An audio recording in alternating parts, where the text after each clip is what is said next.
Livro Paramahansa Yogananda, a autobiografia de um yogi contemporâneo.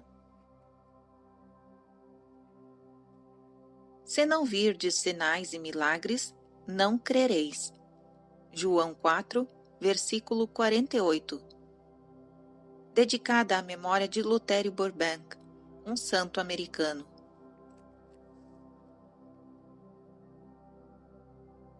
Introdução. É esta a primeira vez que um autêntico yogi hindu escreve a história de sua vida para os leitores do Ocidente, descrevendo com vívidos detalhes muitos anos de treinamento espiritual com Sri Yukteswar, um mestre em que muito se assemelhava ao Cristo. Revela aqui o autor um aspecto fascinante e pouco conhecido da moderna Índia.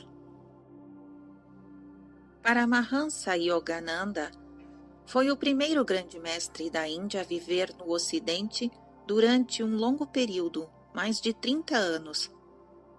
Iniciou na yoga 100 milhões de estudantes, técnicas científicas para despertar a consciência divina do homem. Neste livro ele explica com clareza científica as leis sutis, mas definidas, pelas quais os yogis realizam milagres e alcançam o autodomínio. Yogananda, diplomado pela Universidade de Calcutá, escreve com inesquecível sinceridade e incisiva agudeza. Capítulos cheios de vida são dedicados às suas visitas a Mahatma Gandhi, a também Rabindranath Tagore, a Luther Burbank e a Therese Neumann, a católica estigmatizada da Bavária. Este livro foi traduzido para 12 idiomas. Paramahansa Yogananda, um yogi na vida e na morte. Paramahansa Yogananda entrou em Mahasamadhi, a derradeira vez que um yogi abandona conscientemente seu corpo, em Los Angeles, na Califórnia, em 7 de março de 52. Após concluir um discurso num banquete em homenagem a Sua Excelência Binay Sen, embaixador da Índia.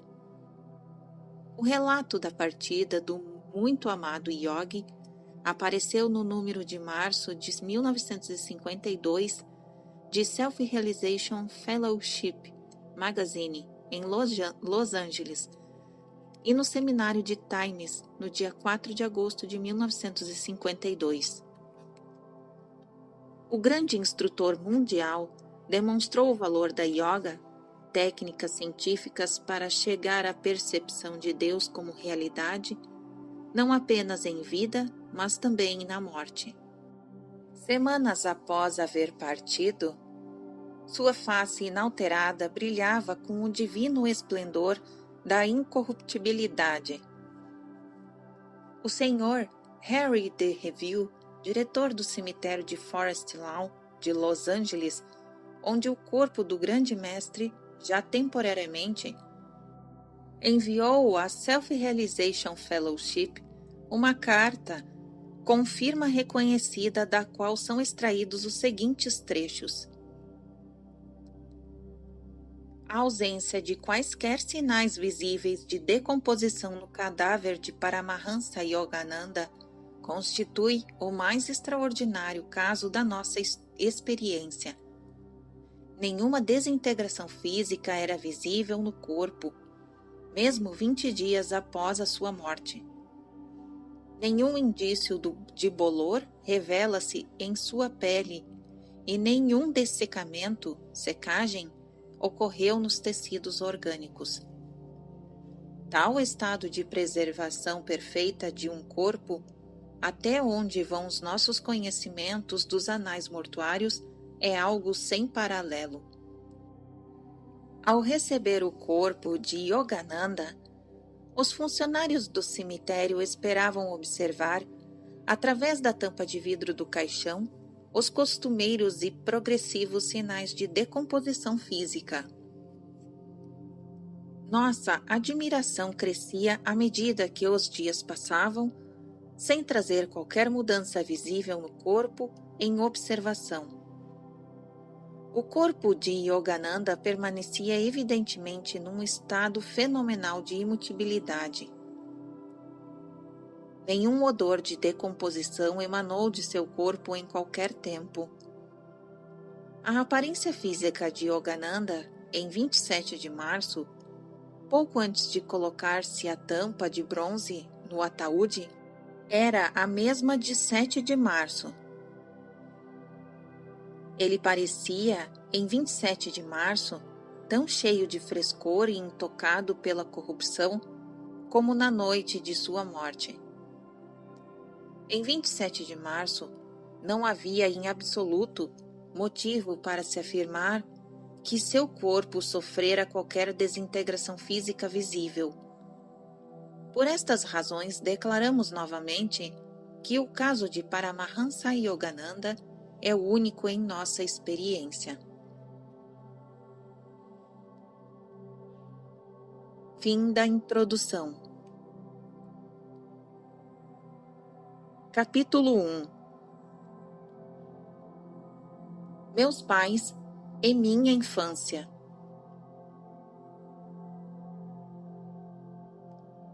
Os traços característicos da cultura hindu têm sido desde sempre a pesquisa das veredas últimas e simultaneamente a relação entre guru e o discípulo. Observação número 1. Guru significa mestre espiritual, o que dissipa as trevas. Do sânscrito, gu, trevas, ru, o que dissipa. Guru Gita. Fim da observação número 1. Continuação da narrativa. Meu próprio caminho conduziu-me a um sábio semelhante a Cristo. Sua vida fora cingelada para a posterioridade. Foi ele um dos grandes mestres que constitui o mais valioso patrimônio da Índia. Surgiu alterneiro em todas as gerações. Eles foram erguendo os baluartes que evitaram a seu país o destino de civilizações extintas como a do Antigo Egito e a da Babilônia. Minhas recordações mais antigas abrangem traços anacrônicos de uma encarnação anterior. Lembro-me claramente de uma existência longínqua, a de um yogi, entre as neves do Himalaia. Observação número 2. Yogi, praticante de yoga, união, antiquíssima ciência de meditação em Deus. Fim da observação número 2. Continuação da narrativa. Estes indícios do passado, graças a um elo imensurável, permitiram-me também vislumbres do futuro. Indefesas humilhações da infância ainda não se desvaneceram da minha memória. Era com ressentimento que eu tinha consciência de ser incapaz de me locomover e de me expressar livremente. Sucessivas ondas de oração erguiam-me dentro de mim ao reconhecer essa impotência física. Minha forte vida emocional exprimiu-se mentalmente em palavras de muitas línguas. Entre a confusão interna de idiomas, habituei-me pouco a pouco a ouvir as sílabas beringales do meu povo. Como se enganam os adultos ao avaliarem o alcance de um cérebro infantil, julgando que ele se limita apenas aos brinquedos. A fermentação psicológica, não encontrando possibilidade de se expressar através do meu corpo, imaturo, dava origem a muitas e obstinadas crises de choro. Recordo-me da desorientação e do assombro que meu desespero provocava em toda a família. Lembranças mais felizes também me ocorreram: as carícias de minha mãe, as primeiras tentativas que fiz para balbuciar frases e dar os primeiros passos. Esses triunfos infantis, normalmente logo esquecidos, criam, contudo, em nós um alicerce natural de autoconfiança. O grande alcance de minha memória não é o caso único. Sabe-se de muitos iogues que conservaram a consciência de si mesmos ininterruptamente durante a dramática transição da vida para a morte e de uma outra para outra vida. Se o homem fosse apenas um corpo, sua desintegração física seria para ele o término de sua identidade. Mas, no decurso de milênios, os profetas falaram a verdade. O homem é essencialmente uma alma incorpórea e onipresente. Apesar de insólitas recordações nítidas da primeira infância, não são infrequentes. Durante minhas viagens por numerosos países, ouvi do lábio de homens e mulheres verazes o testemunho de suas recordações de uma idade muito próxima ao do período da lactância. Nasci em 5 de janeiro de 1893, em Gorakhpur, no noroeste da Índia, perto das montanhas do Himalaia. Ali passei meus primeiros anos. Éramos 8 irmãos, 4 meninos e 4 meninas. Eu, Mukanda Lal Ghosh, fui o quarto a nascer e o segundo varão. Observação número 3. Meu nome de família foi substituído pelo religioso de Yogananda em 1914, quando ingressei na veneranda ordem monástica dos Iswamens. Em 1935, meu guru conferiu-me um título espiritual mais elevado, o de Paramahansa. Veremos isso no capítulo 24 e 42. Continuação da narrativa.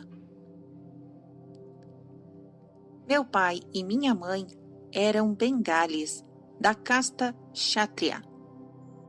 Observação número 4. Casta Kshatriya, a segunda casta, tradicionalmente de legisladores e guerreiros. Fim da observação número 4, continuação da narrativa. Ambos foram abençoados com uma natureza de santos. O mútuo amor que os uniu, tranquilo e digno, nunca se expressou com frivolidade. Sua harmonia conjugal perfeita era o foco de serenidade em torno do qual girava o tumulto de 8 filhos pequenos.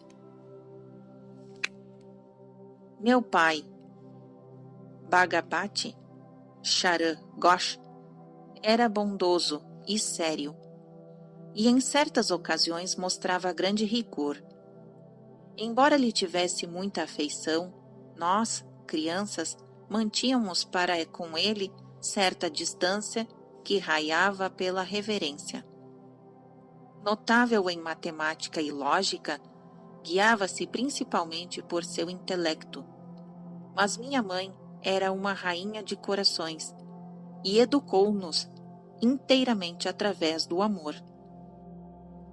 Depois que ela morreu, meu pai externou mais sua ternura íntima, e eu notei que o seu olhar muitas vezes parecia se metamorfosear no olhar de minha mãe.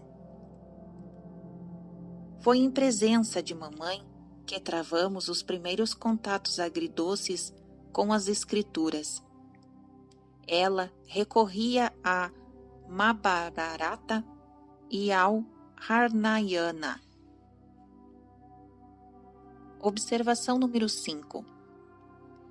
Ramayana, estes antigos poemas épicos, são um repositório precioso da história, da mitologia e filosofia da Índia. Fim da observação número 5. Continuação da narrativa. Para exumar histórias que aplicassem vantajosamente as exigências disciplinares, instrução e castigo caminhavam de mãos dadas. Em sinal de respeito por meu pai, mamãe nos vestia cuidadosamente em cada tarde para recebê-lo ao regressar do escritório.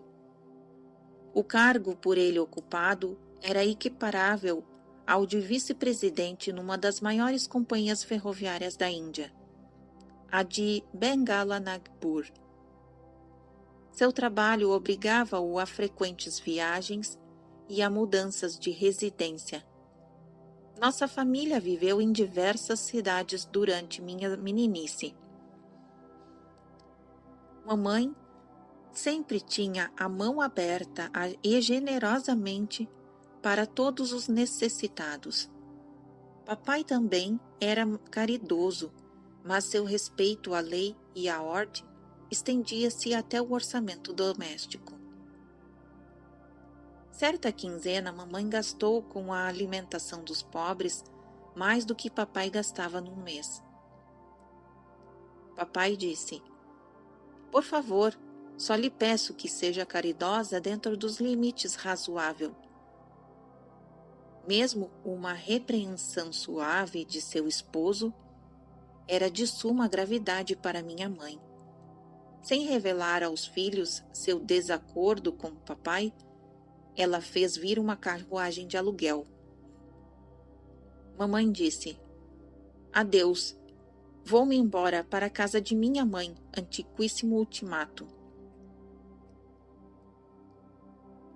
Rompemos em prantos e lamentações. Nosso tio materno chegou no momento oportuno, segredou a meu pai um conselho herdado certamente de algum sábio antanho.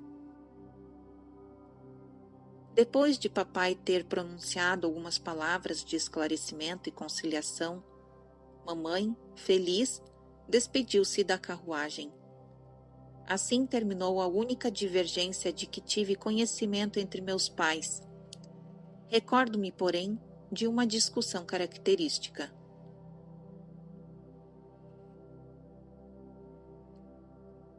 Mamãe disse: "Por favor, preciso de 10 rúpias para dar uma pobre mulher que veio bater à nossa porta." O sorriso de mamãe era persuasivo. Papai perguntou: "Por que 10 rúpias? Uma é bastante." Observação número 6. Uma rúpia vale um pouco menos que $1/3. Fim da observação número 6, continuação da narrativa. Papai acrescentou essa justificação: "Quando meu pai e meus avós faleceram subitamente, eu soube pela primeira vez o que era a pobreza. De manhã, comia unicamente uma pequena banana antes de caminhar vários quilômetros até a escola. Mais tarde, na universidade, sofri tais privações que me vi forçado a pedir a um rico juiz o auxílio de 1 rúpia por mês. Esse juiz recusou, declarando que mesmo 1 rúpia tinha valor.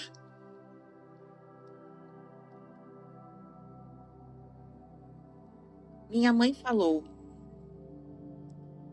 "Com que amargura você lembra a recusa dessa rúpia?" O coração de minha mãe teve um instante de lógica. Você gostaria que essa mulher tivesse de recordar dolorosamente a recusa de 10 rúpias de que tanto necessita com urgência? Papai disse: "Você ganhou." Com um gesto imemorial dos esposos que se dão por vencidos, meu pai abriu a carteira. "Aqui está uma nota de 10 rúpias. Entregue com os meus melhores votos de felicidades." Tinha papai a tendência de dizer não a qualquer proposta nova. Sua atitude perante aquela desconhecida, que tão depressa conquistara a compaixão de minha mãe, era um exemplo de sua cautela habitual. Em verdade, a aversão a aceitar imediatamente é apenas uma homenagem ao princípio de reflexão necessária. Achei meu pai sempre justo e equilibrado em seus julgamentos. Se eu pudesse reforçar meus numerosos pedidos com um ou dois bons argumentos, ele invariavelmente punha a meu alcance o objetivo ambicionado. Fosse uma viagem durante as férias ou uma motocicleta. Meu pai foi um disciplinador austero de seus filhos, sempre desde pequenininhos. Mas sua atitude para consigo mesmo só podia se classificar de espartana. Nunca frequentou, por exemplo, o teatro, mas procurava suas recreações em várias práticas espirituais e na leitura do Bhagavad Gita. Observação número 7. Bhagavad Gita, este nobre poema sâncrico, que faz parte do épico Mahabharata, é a Bíblia hindu. O Mahatma Gandhi escreveu: Aqueles que meditarem no Gita retirarão dele novas alegrias e novos significados todos os dias. Não existe uma única meada espiritual com fios embaraçados que o Gita não possa desembaraçar. Fim da observação número 7. Continuação da narrativa. Meu pai repudiava todo luxo e aderia a um par de sapatos velhos até que se tornassem imprestáveis.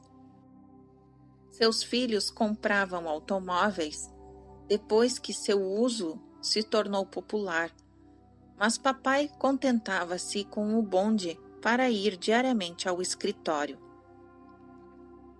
Papai não tinha interesse em acumular dinheiro por amor ou por poder. Em certa ocasião, depois de organizar o Banco Urbano de Calcutá, negou-se a tirar vantagem disso e não guardou para si nenhuma ação.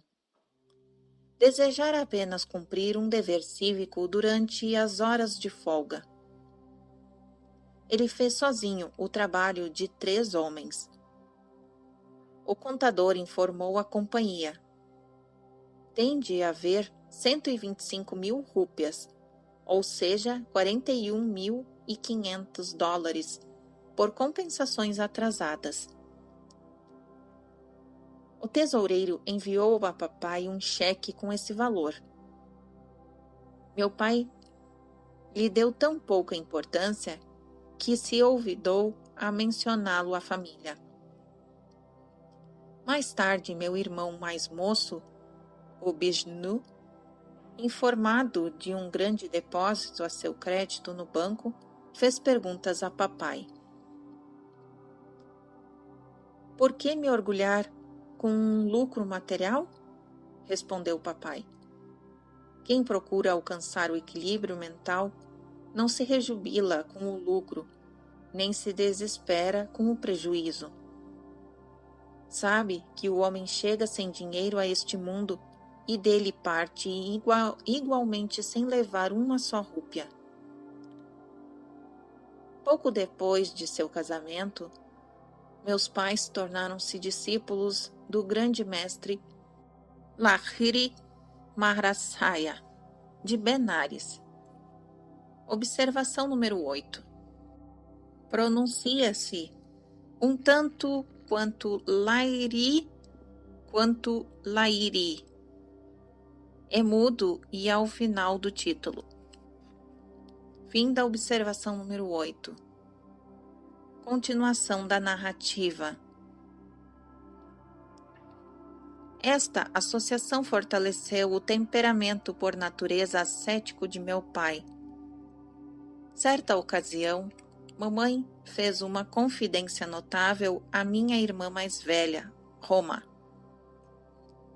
Seu pai e eu nos unimos como marido e mulher apenas uma vez por ano, com o intuito de termos filhos.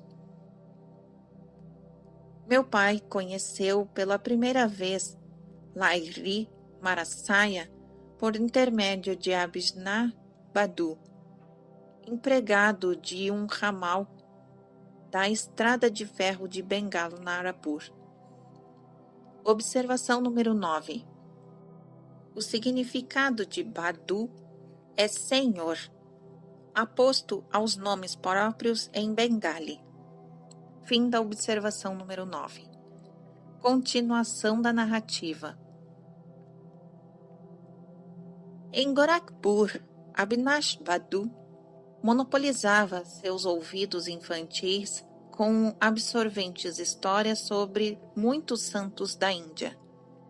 Concluía invariavelmente prestando um tributo às glórias superiores de seu próprio guru. Avinash Badu fala: alguma vez lhe contaram que, em circunstâncias extraordinárias, seu pai se tornou discípulo de Lairi Marasaya? Foi uma tranquila tarde de verão quando Avinash e eu sentávamos na varanda de minha casa, que ele me fez a excitante pergunta. Movi a cabeça em sentido negativo, com um sorriso de satisfação antecipada. Anos atrás, antes de você nascer, supliquei a meu chefe, seu pai, uma licença de 7 dias para ausentar-me do trabalho a fim de visitar meu guru em Benares. Seu pai ridicularizou meu plano. Ele disse: você vai se converter num religioso fanático? Perguntou-me. Concentre-se em seu trabalho, no escritório, se quiser progredir. Naquele dia, voltando tristemente para casa, por uma vereda no bosque, encontrei-me com seu pai, que era transportado numa liteira. Ele despediu-se dos servidores que o conduziam e passou a caminhar ao meu lado.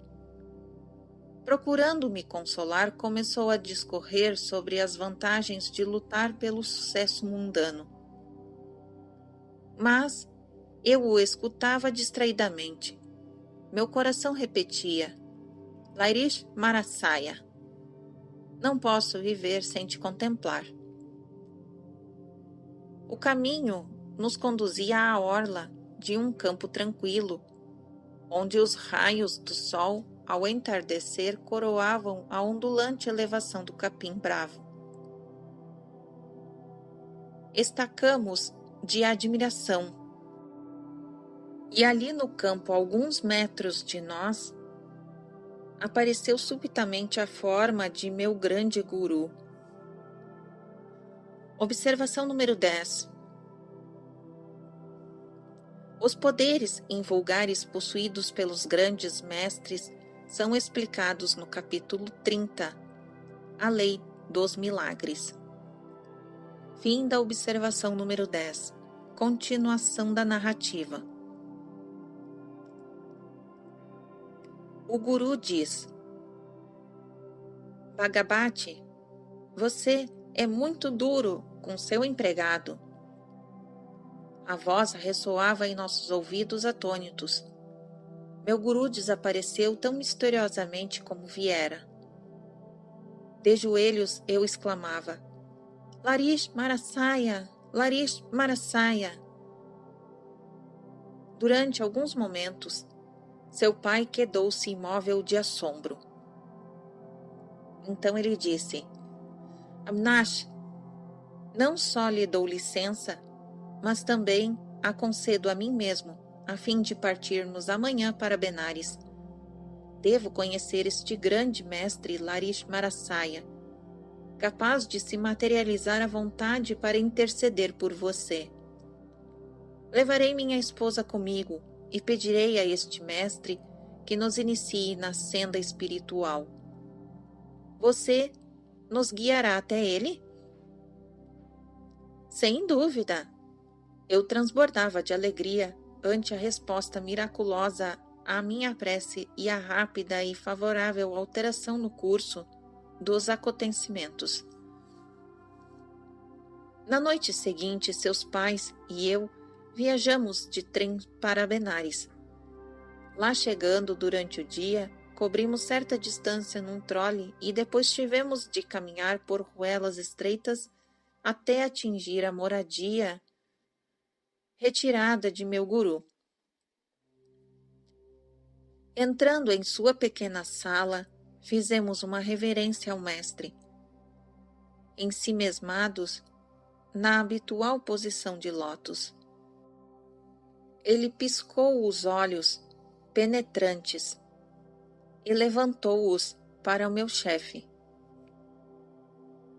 Bhagavati, você é muito duro com seu empregado. Suas palavras eram as mesmas que ele pronunciara nos dias antes, no campo de Gorakhpur, e acrescentou: Alegro-me por haver permitido que Avinash visitar-me e terem vindo você e sua esposa em companhia dele. Para a alegria dos esposos, meu guru os iniciou na prática espiritual de Kriya Yoga. Observação número 11. Kriya Yoga, uma técnica yoga ensinada por Larish Marasaya, acalma e silencia o tumulto sensorial, permitindo ao homem alcançar uma identidade crescente com a consciência cósmica. Veremos isso no capítulo 26. Fim da observação número 11. Continuação da narrativa. Seu pai e eu, condiscípulos espirituais, temos sido amigos íntimos desde aquele memorável dia da visão. Larish Marasaya manifestou particular interesse em seu nascimento. Mukunda e sua vida estará com certeza relacionada com a dele. As bênçãos do mestre nunca falham. Larish Marasaya deixou este mundo pouco depois de eu nele haver entrado. Seu retrato, em moldura ornamentada, sempre permaneceu no altar de nossa família, nas várias cidades para onde meu pai era transferido por necessidade de serviço. Muitas manhãs e muitas noites se encontraram a minha mãe e eu em meditação ante ao improvisado altar, oferecendo flores aromatizadas e pasta de sândalo. Juntando incenso e mirra às nossas devoções, honrávamos a divindade que se manifestara com plenitude em Larish Marasaya. Sua fotografia teve influência transcendental em minha vida. À medida que eu crescia, o pensamento focalizado no mestre crescia comigo. Em meditação, eu via com frequência sua imagem fotográfica destacar-se da pequena moldura e, assumindo uma forma vivente, sentar-se diante de mim. Quando eu tentava tocar os pés de seu corpo luminoso, ele voltava a se transformar em fotografia. No período de transição da infância para a adolescência, aconteceu que Larish Marasaya deixou de ser a imagenzinha exterior encerrada em uma moldura para surgir em minha própria mente, convertido e ampliado em presença vívida e luminosa. Em momentos de prova e confusão, eu costumava invocá-lo numa prece, encontrando em seu interior sua orientação consoladora. A princípio eu me afligia por não ter mais neste mundo ele comigo, em seu corpo físico. Quando comecei a descobrir sua secreta onipresença, já não volvi a me lamentar. Ele escrevera a miúde a todo discípulo demasiado ansioso em visitá-lo. Por que vir a me contemplar em carne e osso, quando estou presente dentro do raio de visão de seu Kutastha, olho espiritual? Aos 8 anos de idade aproximadamente, conheci a bênção de uma cura maravilhosa graças ao retrato de Larismarasaya. Esta experiência intensificou meu amor. Enquanto residia em nossa grande propriedade familiar de Ishapur, em Bengala, contraí cólera asiático. Fui desenganado pelos médicos. Estes nada mais podiam fazer. Ao lado do meu leito, mamãe impeliu-me frequentemente a olhar para a fotografia de Larismarasaya, presa à parede acima da minha cabeça. Ela disse: curve-se diante dele mentalmente. Ela sabia que a excessiva fraqueza me impedia até mesmo de erguer as mãos para saudá-lo. Se oferecer a sua devoção e ajoelhar-se anteriormente diante dele, sua vida será salva. Então, olhei fixamente a fotografia e contemplei uma luz cegadora que envolvia o meu corpo e o quarto inteiro. A minha náusea e outros sintomas incontroláveis desapareceram. Eu estava curado. Imediatamente me senti bastante forte para inclinar-me e tocar os pés de minha mãe num gesto de reconhecimento pela fé incomensurável que ela demonstrara ter em seu guru. Minha mãe cumpria a cabeça repetidas vezes contra o pequeno retrato. O Mestre Onipresente, ó Mestre Onipresente, agradeço-te por tua luz ter curado meu filho. Compreendi que ela também havia testemunhado o resplendor deslumbrante através do qual me reencobrei instantaneamente de uma doença fatal. Um de seus bens mais preciosos é essa mesma fotografia. Oferecida a meu pai pelo próprio Larismarasaya, ela irradia uma santa vibração. Este retrato teve origem miraculosa. Ouvi a história contada por Kali Kumar Roy, discípulo espiritual de meu pai. Parece que Larismarasaya tinha aversão a ser fotografado. Não obstante, por seus protestos, tirou um retrato do mestre com um grupo de devotos, entre os quais Kali Kumar Roy. Surpreendido, o fotógrafo descobriu que a chapa na qual se divisavam claramente as imagens de todos os discípulos apenas revelava um espaço vazio no centro, onde ele esperasse que aparecesse a figura de Larismarasaya.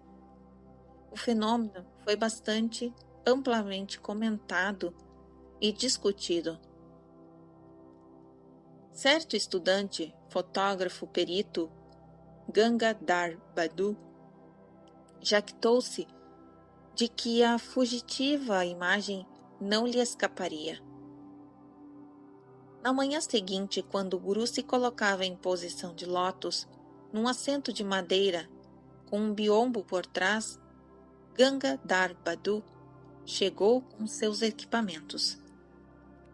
Tomando todas as precauções para o sucesso, tirou sofregamente 12 fotografias. Em cada uma encontrou a impressão do assento de madeira com o biombo, mas a figura do mestre novamente havia sumido. Em lágrimas e com orgulho despedaçado, Gangadhar Bhadu procurou seu guru. Passaram-se muitas horas em que Larismarasaya quebrasse o silêncio com um significativo comentário. Eu sou o espírito. Pode a sua câmera fotográfica refletir o invisível onipresente? Vejo que é impossível. Mas, Santo Senhor, desejo ardentemente um retrato desse templo corpóreo. Minha missão era estreita. Até hoje, eu não tivera consciência que nele o espírito habita em plenitude. Regressa então amanhã cedo, posarei para você. O fotógrafo novamente focalizou sua máquina. Desta vez, a sagrada figura não se cobriu de imperceptibilidade misteriosa. Apareceu nítida na capa. O mestre jamais posou para outro retrato, pelo menos nunca vi outro. Observação número 12.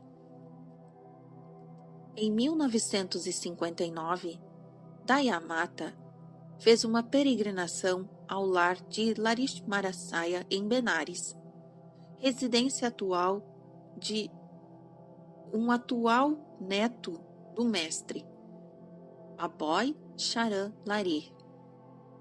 Este informou que seu pai, Tinkouri, então apenas um mocinho, estava presente quando Gangadhar tirou a fotografia. Durante sua visita, Dayamata viu o pequeno quarto, hoje um santuário onde se encontra um tablado de madeira que foi o assento habitual de Larismarasaya. Suas sandálias, uma peça de roupa usada por ele, seu exemplar do Bhagavad Gita, manuscritos sâncricos e um recipiente contendo algumas de suas sagradas cinzas. Ali, seus devotos se reuniam em torno dele enquanto Larismarasaya comentava as escrituras. Disse ela. Fim da observação número 12. Continuação da narrativa. Observação número 13.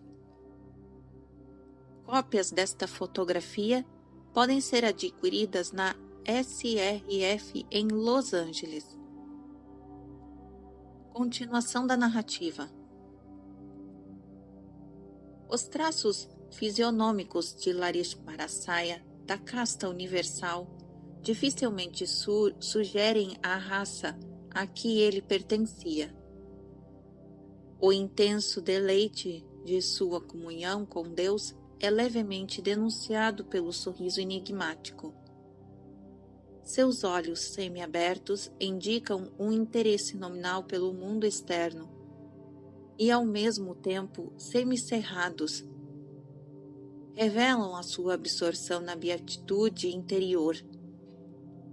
Alheio aos míseros atrativos da terra, estava sempre desperto para atender generosamente aos problemas espirituais dos que o procuravam.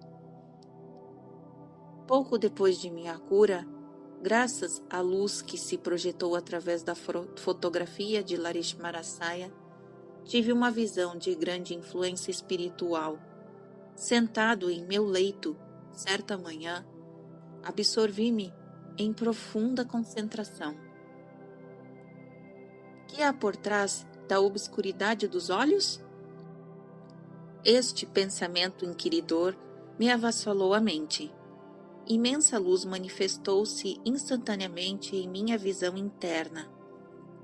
Divinas figuras de santos sentados em posição de lótus em cavernas de montanhas alinhavam-se como imagens de um filme em miniatura na grande tela de radiações surgidas no meu interior da minha testa. Quem sois? Pergunteis em voz alta. Somos iogues do Himalaia. É difícil descrever a resposta celestial. Meu coração estremecido inundou-se de beatitude. Ali, como anseio ir ao Himalaia e tornar-me um de vós. A visão desapareceu, mas seus raios prateados expandiram-se em círculos cada vez maiores até o infinito. Que maravilhoso esplendor é este! Eu sou Iswara. Observação número 14. Iswara, nome sânscrito para indicar Deus em seu aspecto de legislador cósmico, da raiz is, legislar. As escrituras hindus contêm milhares de nomes para designar Deus, cada um correspondendo a um diferente matiz de significado filosófico. Deus, sob o aspecto de Iswara, cria e dissolve todos os universos metódica e periodicamente. Fim da observação 14. Continuação da narrativa. Eu sou luz. A voz se parecia às nuvens murmurantes. Quero unir-me a ti. Do lento desvanecer-se de meu divino êxtase, ficou-me a herança de um pensamento, inspiração para buscar Deus. Ele é a alegria eterna, sempre renovada. Esta lembrança perdurou muito após o dia do místico rapto. Dayamata disse: as vibrações de paz e de amor divinos neste quarto são arrebatadoras. Satya Charan Lairish, outro neto, construiu em Benares um Guru Mandir, templo onde se venera uma bela estátua de mármore de Lakshmanasaya.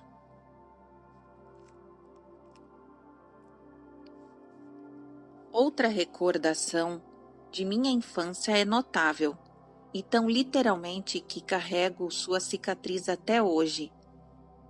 Certa manhã, bem cedo, minha irmã mais velha, chamada Uma, estava sentada comigo sob uma árvore de nierne. Em nossa casa de campo, em Gorakhpur. Observação número 15. Nierne é uma amargoseira, grande árvore originária da Índia Oriental, cujas flores são de cores lilás e os frutos amarelos. Suas propriedades medicinais são hoje reconhecidas no Ocidente, onde a casca amarga é usada como tônico.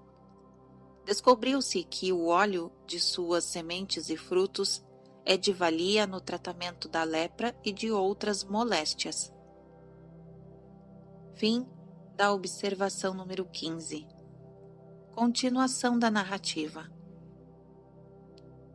Uma me ajudava nos estudos de minha primeira cartilha em Bengali, nos momentos em que eu consentia desviar minha vista de alguns papagaios que ali perto bicavam os frutos maduros da amargoseira.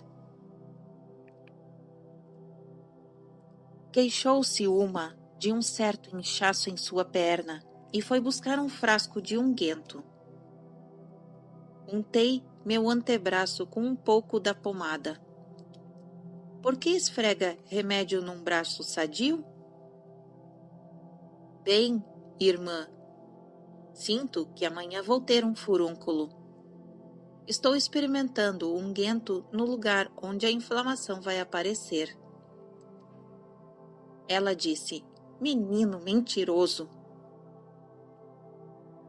Irmã, não me chame de mentiroso, até ver o que acontecerá amanhã.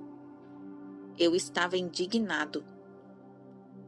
Ela, sem se deixar impressionar, 3 vezes me chamou de mentiroso.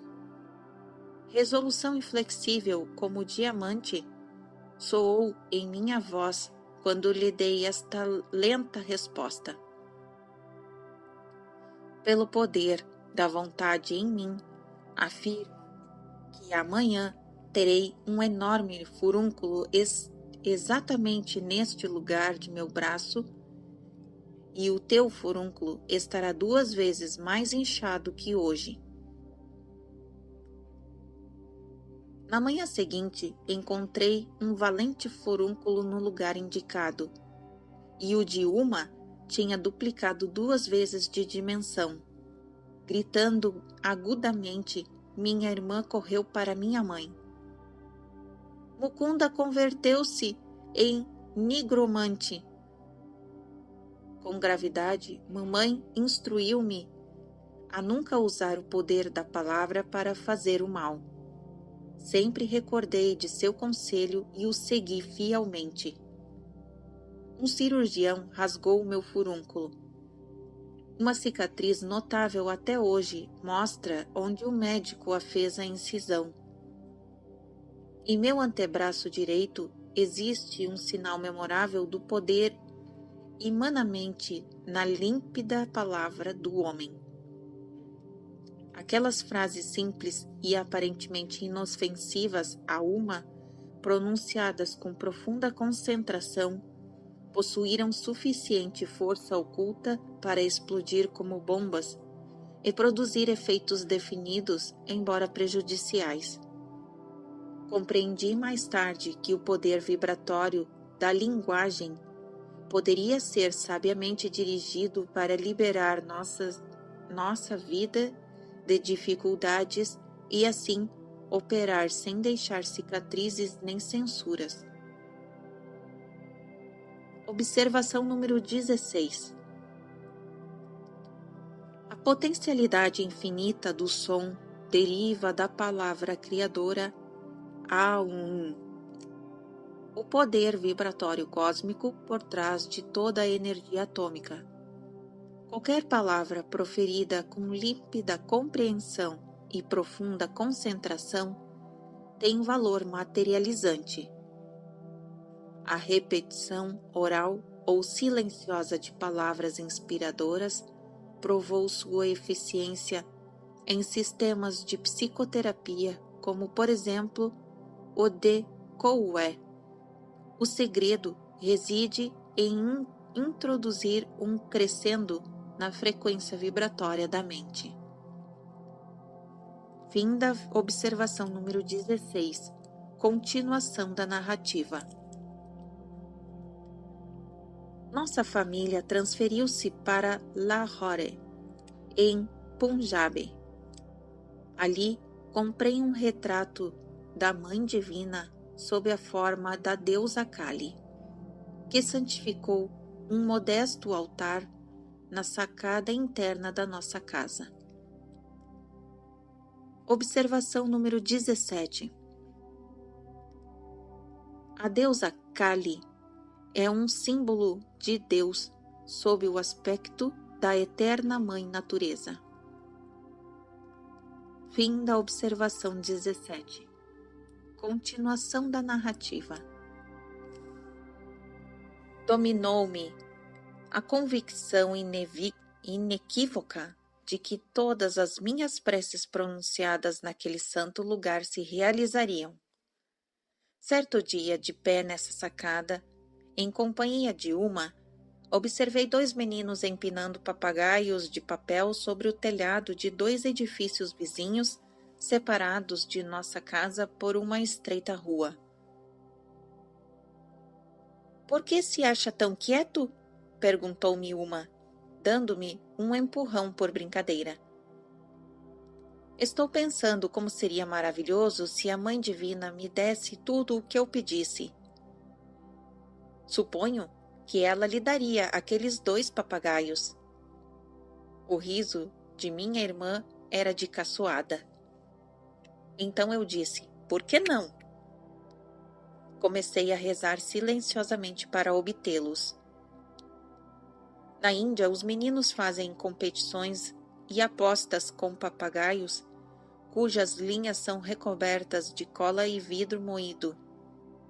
Cada jogador procura cortar a linha de seu adversário. Finalmente, um papagaio solto voa sobre os telhados e é divertido correr atrás dele para apanhá-lo. Estando Uma e eu numa sacada interior, recoberta de telhas, parecia impossível que um papagaio de linha cortada viesse cair em nossas mãos.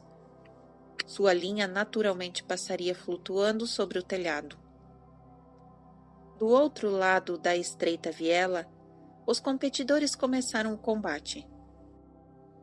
Uma das linhas foi cortada e imediatamente o papagaio flutuou em minha direção. Devido à súbita ausência de brisa, o papagaio permaneceu imóvel por um momento. Nessa pausa, a linha enroscou-se num cacto que havia na solteia do prédio em frente. E de tal modo a linha se envolveu no cacto que formou um extenso e perfeito laço no ar, ao alcance das minhas mãos. Entreguei o troféu a Uma. Ela disse: foi apenas um extraordinário acidente, e não uma resposta à sua prece. Se o outro papagaio cair em sua mão, então acreditarei. Os olhos pretos de minha irmã mostravam muito mais assombro que as suas palavras. Continuei a rezar com intensidade crescente. Um puxão mais forte, dado à linha pelo outro jogador, causou a perda brusca de seu papagaio. Este veio em minha direção, bailando no vento.